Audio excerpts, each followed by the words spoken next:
বাংলাদেশের গণতন্ত্রের জন্য সংগ্রাম করা আপসহীন নেত্রী, অনন্য সাধারণ ব্যক্তিত্ব সম্পন্ন মহিলা, দূরদৃষ্টি সম্পন্ন প্রজ্ঞা সম্পন্ন একজন নেত্রী, যিনি বারবার বাংলাদেশের গণতন্ত্রকে উদ্ধার করবার জন্য সংগ্রাম করেছেন, কারাবরণ করেছেন এবং নির্যাতিত হয়েছেন।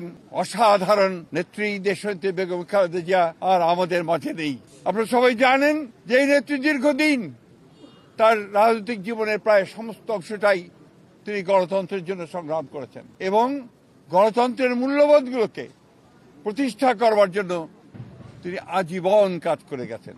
আজকে সেই নেত্রীর ইন্তেকালে বাংলাদেশের রাজনৈতিক ইতিহাসে এক অপূরণীয় ক্ষতি সাধিত হলো এবং এই ক্ষতির পূরণ সহজে সম্ভব নয়। আজকে এমন একটা সময়ে তিনি চলে গেলেন যখন তাকে সবচেয়ে বেশি প্রয়োজন ছিল, যখন গণতন্ত্রের উত্তরণের জন্য আমরা একটা নির্বাচনের দিকে জাতি যাচ্ছে, যখন সমস্ত জাতি তৈরি হয়েছে নির্বাচন করে একটা গণতান্ত্রিক ব্যবস্থাকে প্রতিষ্ঠিত করবে, সেই সময় তিনি আমাদেরকে ছেড়ে চলে গেলেন।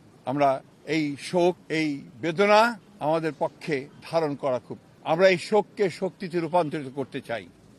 আমরা দেশনেত্রীর নির্দেশিত যে পথ, সেই পথকে অনুসরণ করে বাংলাদেশের গণতন্ত্রকে আমরা একটা প্রাতিষ্ঠানিক রূপ দিতে চাই এবং সেই পথকে লক্ষ্য করে আমরা আগামী নির্বাচনে অত্যন্ত সুষ্ঠু অবাধ নির্বাচন অনুষ্ঠানের মধ্য দিয়ে বাংলাদেশে গণতন্ত্র প্রতিষ্ঠা করতে চাই। আপনারা জানেন যে ইতিমধ্যেই সরকারের তরফ থেকে 3 দিন শোক দিবস ঘোষণা করা হয়েছে, আগামীকাল ছুটি ঘোষণা করা হয়েছে এবং আপনারা ইতিমধ্যে জানেন যে প্রধান উপদেষ্টা তিনি বাণী দিয়ে কথা বলেছেন, আপনাদের সামনে জাতির সামনে কথা বলেছেন এবং সেজন্য আমরা সর্বাত্মক সহযোগিতার জন্য আমরা সরকারকে ধন্যবাদ জানাচ্ছি। সেই সঙ্গে দলের পক্ষ থেকে আপনারা জানেন যে 7 দিনের শোক ঘোষণা করা হয়েছে। এই 7 দিন আমাদের কালো পতাকা আমরা ধারণ করব, কালো ব্যাজ ধারণ করব, কালো পতাকা উঠবে প্রত্যেকটি কার্যালয়ের, আমাদের দলীয় কার্যালয়ে এবং প্রত্যেক কার্যালয়ে দোয়া পড়া হবে, কোরআন তেলাওয়াত হবে।